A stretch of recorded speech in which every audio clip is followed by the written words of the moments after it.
Dans l'actualité encore, lutte contre la tuberculose, tenez-vous bien, 995 cas dus à la tuberculose juste pour l'année 2018. Et pourtant, le traitement est gratuit dans notre pays. C'est sur cette vague d'indignation que s'est ouvert ce vendredi les travaux de restitution de la revue externe du plan stratégique 2016-2020 du programme national de lutte contre la tuberculose. Il sera question de proposer des moyens de lutte efficaces pour la prévention et la lutte contre cette pathologie. Alseni Bari, Mohamed Aloussen Kamara. La lutte contre la tuberculose, au cœur de cette rencontre qui réunit cadres du ministère de la Santé, des experts nationaux et internationaux venus de Genève, du Burkina Faso, du Burundi, entre autres. Il sera question de faire le diagnostic des interventions du programme de lutte contre la tuberculose, identifier les forces et les faiblesses en vue de préconiser des solutions, tant au niveau des structures sanitaires que pénitentiaires. On compte pour une année, l'année passée, 995 morts de la tuberculose. Et nous pensons que c'est trop, c'est beaucoup de décès.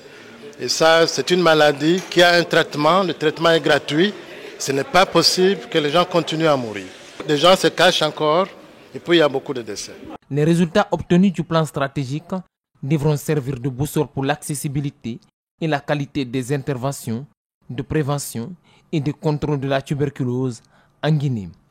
Nonobstant que le dépistage et le traitement sont gratuits. Il faudrait que nous puissions renforcer, accompagner plus le pays à ouvrir, décentraliser le maximum possible le dépistage et la prise en charge de la tuberculose, permettre au pays d'améliorer le diagnostic de la tuberculose avec les nouvelles technologies. Nous avons le GeneXpert qui est présent, mais que nous devons amplifier dans le pays.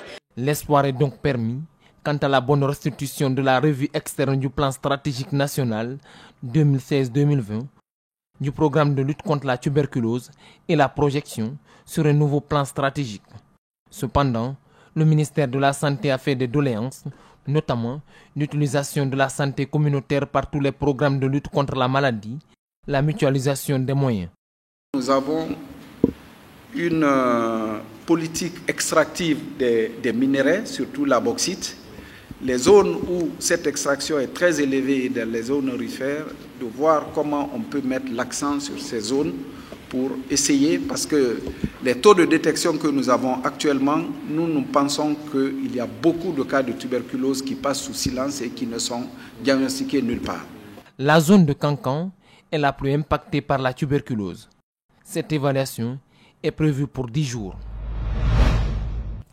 L'autorité de régulation des postes et télécommunications a tenu une séance de formation et de concertation avec les journalistes à son siège au centre directionnel de Koloma.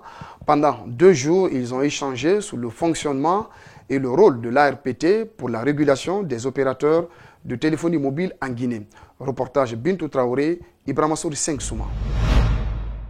Cette séance de formation organisée par l'autorité de régulation des postes et télécommunications a été une occasion opportune pour les journalistes de s'imprégner des différentes activités et le rôle mené par l'ARPT pour réguler les opérateurs téléphoniques en Guinée. Le directeur de l'autorité de régulation des postes et télécommunications se réjouit de cette initiative. Nous avons choisi un certain nombre de journalistes qui vont être le pool représentatif du secteur des télécommunications et qui pourront communiquer mieux parce qu'ils ont été mieux outillés sur le jargon des télécommunications, sur les activités et sur les différents rapports qui sont mis à la disposition du grand public. Pendant ces 2 jours de formation, le directeur de l'ARPT a publié le résultat des audits des sociétés de téléphonie mobile en 2018 en tenant compte de la qualité du service, la disponibilité, l'accessibilité, la fiabilité et la couverture réseau dans le pays. Meilleure couverture 2G dans les villes, meilleure couverture de la technologie 2G dans les villes. Orange sort meilleur en 2018. Et donc, si vous vous rappelez, en 2017, c'était MTN qui était meilleur. Cette formation a permis aux hommes de médias d'avoir des connaissances approfondies sur le fonctionnement de l'ARPT. Ce journaliste est satisfait de cette initiative. Au terme de ces 2 jours de formation, j'ai appris beaucoup de choses qui vont peut-être changer un peu la manière dont Je vais traiter de ces questions désormais. L'autorité de régulation des postes et télécommunications a pour rôle de veiller au respect des cahiers de charges des opérateurs téléphoniques. Elle contrôle l'effectivité des tarifs. Elle lutte contre les fraudes. Elle annonce avoir démantelé en 2016 plus de 300 000 numéros frauduleux détectés et bloqués entre janvier 2016 et 2019. L'atelier de partage et de vulgarisation des recommandations et observations finales de février 2019 sur la conservation relative aux droits de l'enfant en Guinée a pris fin ce vendredi à Conakry. Objectif, partager les recommandations avec les ONG, membres et des antennes régionales de la coalition des groupes dirigés par les enfants.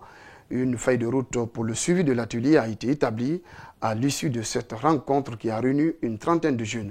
Obinatou Sidibé, Lamine Silla. Cette formation de 3 jours a touché une trentaine de jeunes issus des associations de protection.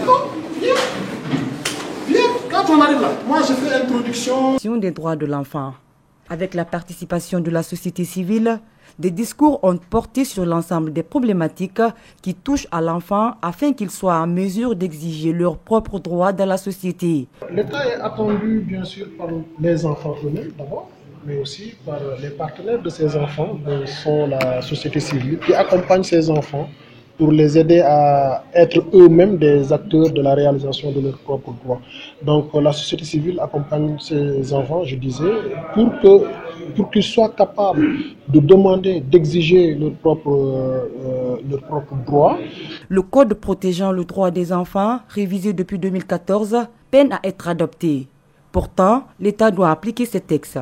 Depuis lors, ce code est dans les couloirs et dans les arcanes de l'État et tarde à être adopté. Ce code, je le rappelle, comporte quand même pas mal de changements majeurs qui vont dans le sens de l'intérêt supérieur des enfants, mais cela semble rester à l'état de priorité secondaire pour l'État guinéen et on gagnerait à ce que cela passe en priorité. Ce lieu de partage des expériences avec ces différentes organisations permet de relever le socle qui, aujourd'hui, pèse sur les enfants. L'État doit créer un cadre idéal pour leur émancipation. Donc il faut que toute cette échelle au niveau de la société puisse jouer son rôle pour l'émancipation des enfants en Guinée.